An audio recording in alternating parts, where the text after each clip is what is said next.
Hi, this is Michael Orl from MobileBurn.com, and I have with me today the new Samsung Galaxy Tab for T-Mobile USA. This is a 7-inch Android 2.2 powered tablet.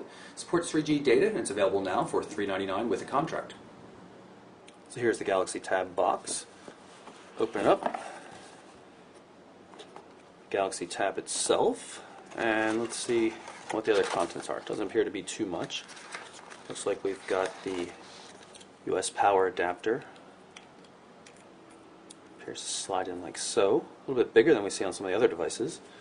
And to go along with that, we have cable. Now, unlike just about every smartphone that's on the market right now, with the exception of the iPhone, we've got this special cable, so it doesn't support micro USB. It's a regular USB on one end and then a proprietary port.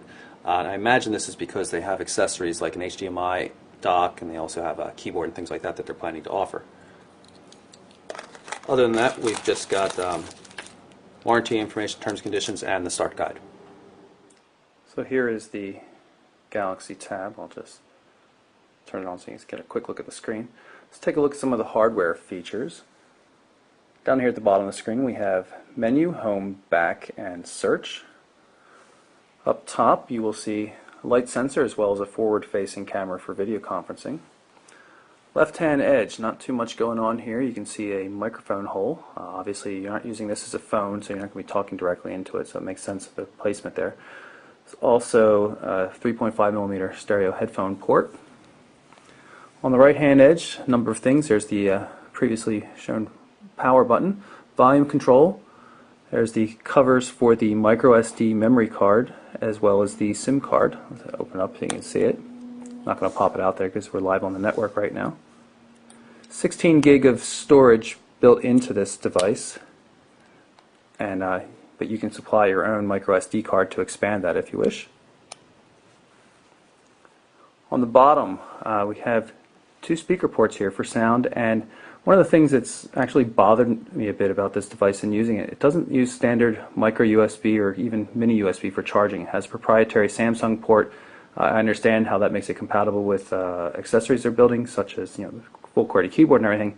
Makes it a real pain in the butt to charge. And one of the things I've learned about this device is it needs a heck of a lot more charging than, say, Apple's iPad does, which we also have one of those floating around the house here. 3.2 megapixel camera on the back with the LED flash, the Galaxy Tab logo, T-Mobile and Samsung, and this sticker on the outside has to do with the IMEI for things that you would normally have hidden under the battery cover that you obviously can't do because this rear cover does not come off. It's not user changeable in terms of the battery. So the sticker is kind of a bit of an eyesore here. 7-inch display. Definitely large enough, fits comfortably in the hand. It's a little uncomfortable doing it around the camera with such a large device, but definitely fits well in terms of form factor. And just to give you an idea of the size of the device, obviously the Galaxy Tab in my left hand, and this is Samsung's own Vibrant for T-Mobile, has a 4-inch Super AMOLED display. Nicer display on the Vibrant, but definitely much more real estate to work with when it comes to browsing the web for the Tab. Okay, so I have right here a pair of Galaxy Tabs, the T-Mobile version here on the left, and the Verizon version on the right, and what I'm doing here is making a point about the size. The two of these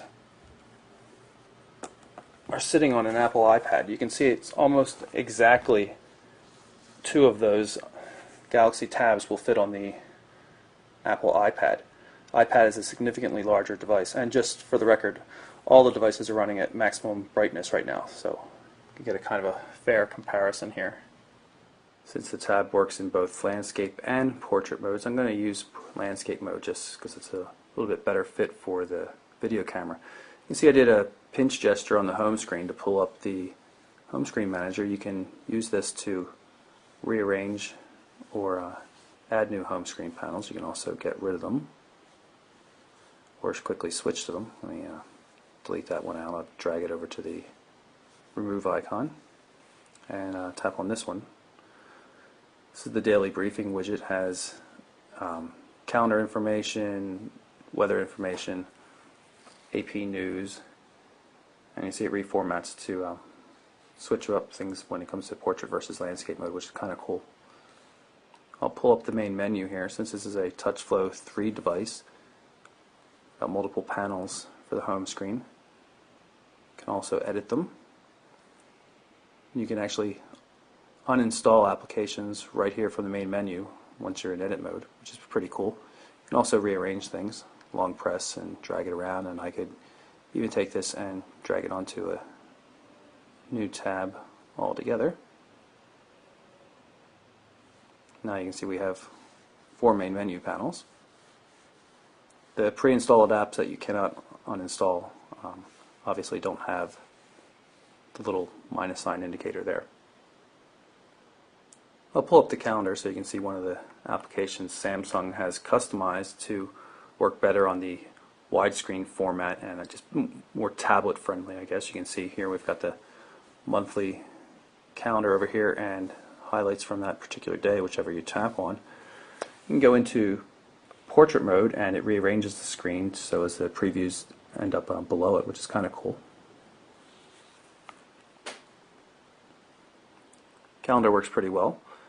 Day, week, month, and agenda views. If you long press the home button, it'll bring up recently run applications. You can see calendar right there, but it also provides quick access to Samsung's Task Manager, so you can go through, see what applications are running, and then end one or all of them.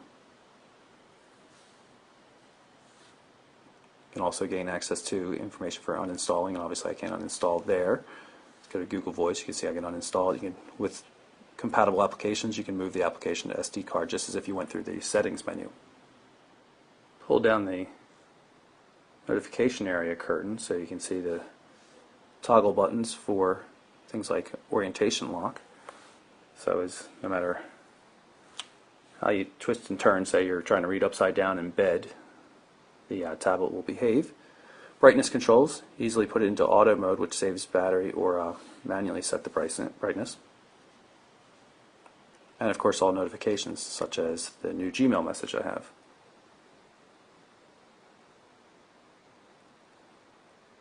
Gmail client is stock, so it's not been reworked to make the most of the wide tablet screen. Still works nonetheless though.